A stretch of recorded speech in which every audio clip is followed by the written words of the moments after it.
If you are sick and tired of being sick and tired and want to get your life together once and for all, stay tuned. I've got something that just may do the trick. Hi, I'm Laura Giles, host of Mental Health in the Movies and licensed clinical social worker. That doesn't mean I work in welfare and food stamps.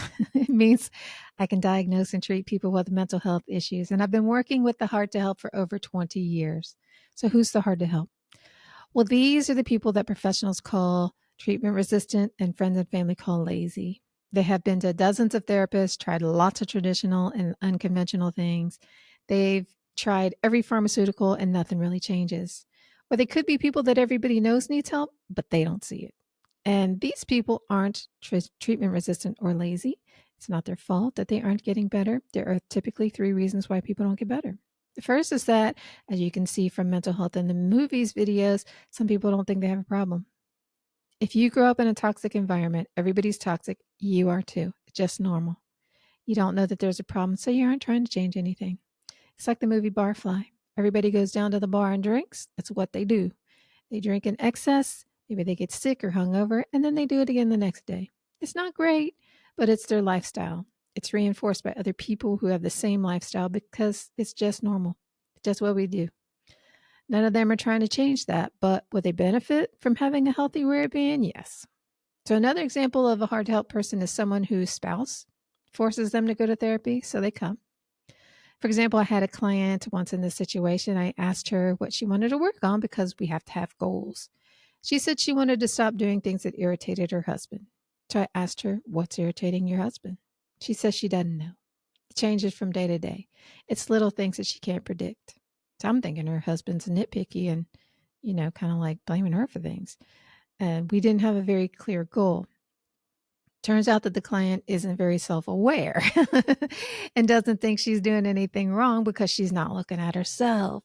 So she's not really doing anything to change. And then she acts like the victim of her husband's moods when he fails to notice that the things that bother him. So even though he's very specific about what he wants her to change, she doesn't get it. Her husband's pleading with her to show him that he matters to her. He wants to be seen, but the wife thinks that the husband is irrational and doesn't think she's doing anything wrong. So she dismisses everything he says and then says she doesn't know what to change. Now, do you think anything changed? No, because the wife didn't take any ownership of being part of the problem. A more common example, though, is when people are super independent and responsible. So they're functional, they get things done. They may be successful, so they don't think they have any problems, but they aren't happy. They're anxious. They don't trust. In their minds, they think everyone else is sloppy, undependable, lazy, or selfish, and they don't trust them. They think they have just got to do everything or else it won't get done right, and they're exhausted. But these people either don't seek help or their goal is to get everyone else to straighten up. These are the hardest people to help because they learn to cope by doing. They escape their pain by being super responsible. So it's very hard for them to look inside and feel their pain, which is necessary to heal. They're hard to help because being vulnerable means letting go of their coping strategy that allowed them to survive all this time. And that gets really scary. Another reason why people are hard to help is that they don't have the right treatment provider. It's funny that the treatment provider doesn't have the skills to help the client, and then they blame it on the client, saying they're treatment resistant.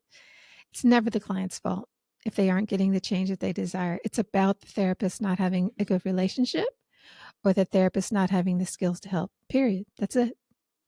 There are tons of studies that say that the biggest predictor of whether someone gets better or not is the connection they have with the treatment provider. It's not the modality. Why? Because of trust. If I trust you, my nervous system is going to relax. We can connect, we can relate, we can talk and do some good work together. So humans are energetic creatures. Resonance happens when one body comes in close proximity to another body, and the stronger energy influences the weaker energy. So if you have a grandfather clock on the same wall as a cuckoo clock and the pendulums are going in different directions, come back in a week and they'll be swinging the same direction. If you have a grand piano next to a cello, hit the D key of the piano, the D string of the cello will vibrate even though you didn't touch it. That's resonance. The same thing happens with people. Call it co-regulation, and we're always doing it. If you're in a room with a toxic boss, the whole room is edgy, right? If you go into a church that's really spiritual, the whole room is peaceful. If my agitated client comes into a room with me, in a few minutes they're calm, even though we haven't done anything, because they're in my calm presence. This is why going to therapy can make someone feel better.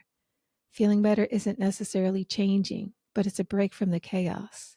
Still, you do need a helper who you click with, a calming influence, and has the skills to help. Third reason why people couldn't get better or don't get better is the wrong diagnosis, wrong treatment. So, for example, let's look at ADHD. Typical treatment is drugs. That's cool. That's going to help you focus, but is that curing anything? No. Nobody has an Adderall deficiency. Vyvanse doesn't cure anything because a lack of attention is a symptom, not a condition. In most cases, what we have here is high theta or delta in the front of the brain. And when does the brain have high theta or delta? It's when you're asleep. So these people are walking around in waking life, try to function when their brain's asleep. And why is the brain doing that? Because it's in fight or flight. The thinking part of the brain goes offline and the emotional part takes over so you can survive a crisis. And how logical or functional do you think you're going to be when you're in that state trying to drive to work? If you want to heal this, you have to get your body out of the state of perpetual fight or flight. In other words, you have to deal with your underlying trauma. Most mental health and social problems are due to trauma and attachment, period. There are lots of ways these problems can manifest, but the underlying issue is trauma and attachment. So we could be talking about domestic violence, sexual assault, abandonment, anger, imposter syndrome, inability to feel happy, inability to connect to others, extreme shyness. It's always going to come down to trauma and attachment, period. If you aren't dealing with that underlying cause, you're going to get a little bit better for a little while, and then things slide back down to where they were. It's like working with a motivational speaker. You do their 5-step plan or do their 90-day program, you feel great. You're making changes, you're in the groove, and then you have to go back for the next 90-day program to keep it up because the motivation can get you moving, but the underlying issue isn't motivation. Or let's say you're suicidal. You go to the psych hospital, they put you on mood stabilizers. You're not suicidal anymore, but being suicidal was a solution to your problem, not the problem itself. So the problem wasn't even touched. It's still right there, and you're not really any better off than you were before. And that's another thing. Some drugs simply dull your senses so you don't care about all the crap you're swimming in. They give you the ability to swim in it longer or get some effective treatment and have the capacity to focus and use it. Some drugs interfere with your memory and learning, so you can sit through all the seminars and therapy sessions your heart desires, but you can't apply it. So there are lots of trapdoors. You may have fallen into one or two of them during your path to wellness. And I hope that it has been a path to wellness. I see mental health as happening in 3 stages. Mental illness is when things are really bad and you need lots of support. This is a crisis stage. Mental health is when things aren't so good as they could be and you need some support, resources, skills, tweaking. That's a working stage. Mental wellness is when every day is a good day and you just need to stay aware and continue healthy habits to keep it that way. This is a maintenance stage. For focusing on mental illness, we're in the game way too late. It's easier to be well and stay well than to climb out of a deep hole. So, how do we get to that place of wellness? Well, as I said, it's about treating the underlying cause of attachment and trauma. So I've been working with the Heart to Help since my internship days about 20 years ago. And you probably know that it's common practice to dump cases you don't want on the intern. Well, that's what happened to me.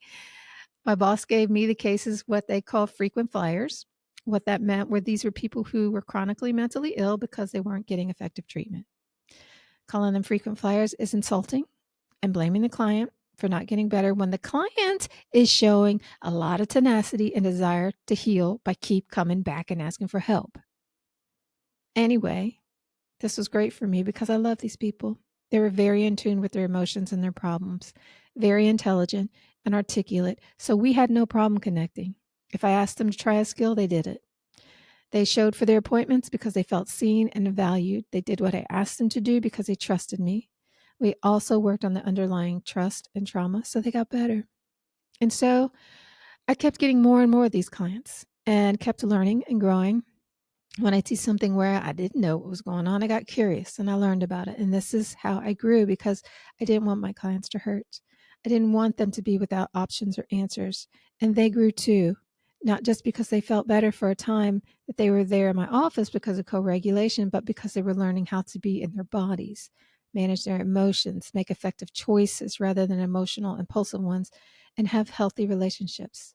None of these things can happen if you have attachment or trauma issues. One day, a doctor sent me a client whom he was treating with drugs, and the client had a history of learning issues as a child and had been on psychotropic drugs since he was around 7. He had lots of mysterious health issues that didn't really respond to any treatment, really. High anxiety, social phobia, and was on the couch most of the day. The doctor was at his wit's end, and he didn't know what else to try. So he was definitely the definition of hard to help. And the problem was trauma and attachment. So let me break this down. Trauma is something that happens that overwhelms the nervous system. So it isn't the event that creates the changes in the brain that lead to the symptoms like depression, anxiety, anger, isolation, nightmares, hypervigilance, not trusting people. So it's not the rape or the beating or the abandonment. It's the fact that it happened without feeling supported. So it's about feeling alone in the experience. So when something huge like 9/11 happens, and it happens to so many of us, there's this outpouring of love and support. So even though it's huge, lots of people can come through that okay because they were supported. And I'm not saying that 9/11 wasn't traumatic. I'm saying that trauma happens when there is a shocking event where we feel alone with it. This is a perception issue. So I might have my whole family there, but if I feel unseen, that matters more than how many people are there. Got it? This is a really important issue because it's often missed. Attachment is what sets up trauma to happen. So, attachment happens when we're babies. If our caregivers are loving, warm, and attentive and make us feel like valuable, good humans, we create healthy bonds with them. They love us, they see us, we love them, we see them. If they're busy, stressed, ignore us, abuse us, or yell at us, we don't. It's that simple. If we don't learn healthy attachment, it's hard to trust people because our caregivers weren't trustworthy. Having unhealthy attachment makes trauma much more likely. And if the neglect was constant enough or it rose to the level of abuse, that's traumatizing too. And long term trauma is far worse than when there is a single traumatic experience like witnessing a death, being beaten, being raped, or being betrayed. Lots of people don't even realize that they have long term trauma because it's the quote unquote not that bad. Being ignored, yelled at, bullied, or teased as a child for years is incredibly damaging. It can interfere with your ability to trust, sleep, form healthy relationships, to do your job, to go out in public comfortably, to get out of bed in the morning, and things like that. It can impact your whole life in little ways that you didn't even think were related, like not being able to eat or tell when you're hungry, or being hypersexual or having no sex drive at all. It's a big deal. But I want to tell you that this is not because of something that you did. It's not your fault. You aren't failing. The mental health system is failing you. Doctors, therapists, and coaches aren't trained in trauma and attachment healing. They do their best, but if you have the wrong tool for the wrong job, what you can do is limited. Insurance companies also dictate what treatment you can have. You might really benefit from neurofeedback, which is an excellent treatment for trauma because it unsticks the brain from that fight or flight pattern. But show me an insurance company that pays for that.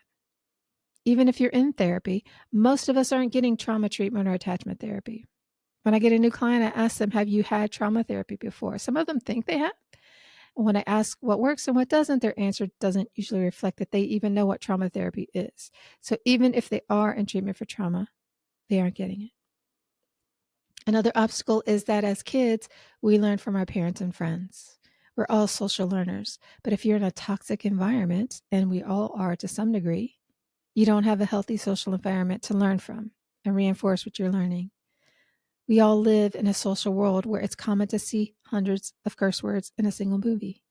It's common to see violence and graphic sex all day, every day. You can't look at social media without being exposed to violence, and that desensitizes and traumatizes us. But nobody pays attention because it's just normal. So what are we going to do? Well, I have a solution. Maybe you saw that coming. So let me give you a little backstory. I was a weird kid. I was othered, which kids do. It's normal and natural, but this impacted me because one minute a kid would be easy to get along with, and the next minute they'd be trying to beat me up after school. I didn't get it. I didn't get humans at all until I went to college and stumbled into a psychology class. When I realized that people make sense and unlock the code to figuring it all out, couldn't get enough. And that's how I went into mental health professionally. I like a challenge, and trauma is a challenge. It gives me nuances to climb more deeply down into the human psyche. So, learning about what I do for my professional benefit and help my clients is a great thing. I've been working from that framework for my entire career. And then the Charlie Kirk slaying happened. I didn't know who Charlie Kirk was before he was killed, and I'm not really interested in the politics of it. What caught my attention was how passionate he was about his beliefs. He was willing to die for them. And I think we should all be that alive. I think we're all here with a gift of something that is meant to be shared. And when he died, I asked myself, what's your excuse for not sharing more and doing more to alleviate the suffering of others? You have skills. Why aren't you doing more? Helping others is a big deal, but that's not all there is to it. I'm a problem solver. I like to get to the bottom of things. And I was shaken by the Ukrainian woman being killed for no reason. And then Charlie Kirk. I don't watch TV, so I don't see thousands of incidents of violence every day. I'm not on social media. I'm not desensitized to violence. And both of these murders were recorded. They happened right in front of me. And I'm sick of the senseless violence. Hurt people, hurt people. And all these people on social media are blaming the right, the left, the gun laws, and everybody except the person who did it. This is about more than a name for me. I think the man who killed the Ukrainian woman was seriously mentally ill, but it's about more than that too. It's about taking a look at ourselves. When an adult female is killed, the prime suspect is a spouse or boyfriend most of the time because that's who did it. When a child is being abused, the prime suspect are the parents because a whopping 89% of abuse happens at the hands of one or both of the parents. In cases of complex PTSD, the person who failed to nurture and protect the child is the parents. That's us, y'all. We are the problem. Yes, stranger danger is a real thing, but it's a tiny percentage of what's really going on. And until we can have this very real conversation, then we're going to continue to have runaway violence in our kids' schools, neighborhoods, offices, and society, and none of us are going to be safe. These are our kids out there shooting up schools. If I take care of healing myself and getting myself together as a parent, I've done my part. We're no longer part of the hurt people who hurt people. Do you see what I'm saying? This is radical responsibility. This isn't praying for Jesus to save us, asking for the president to send in the National Guard, or waiting for someone to do something. This is about using what power I have for a positive purpose. Now, I said that there are people who think I'm not the problem, right? Remember those hard to help people? Well, maybe you are. A little self-examination doesn't hurt. We can all improve. If you're not the calm, safe person that's calming other people down when they get to near you, or the person who can hear something and you don't like and agree to disagree, you probably have some growing to do. And if you're ready to heal your own wounds and stop the trauma so that the next generation does not have to go through this, check out my links in the show notes from my offering on how to do this. This is brand new, doesn't even have a name yet, but I feel compelled to do my part into leading people to health, stability, and authenticity, which is what I know how to do. So my goal is to transform 100 lives so that those people can bring what their heart desires into the world for the rest of us to enjoy, because loving people love people and love heals. So let's heal the world one person at a time. The group is Come As You Are. You don't have to know the first thing about trauma or attachment to get started. You just have to be ready to let go of the pain and grow. We can't sit on the fence any longer and wait for someone to save us. This is your moment, your wake-up call. Are you ready to answer?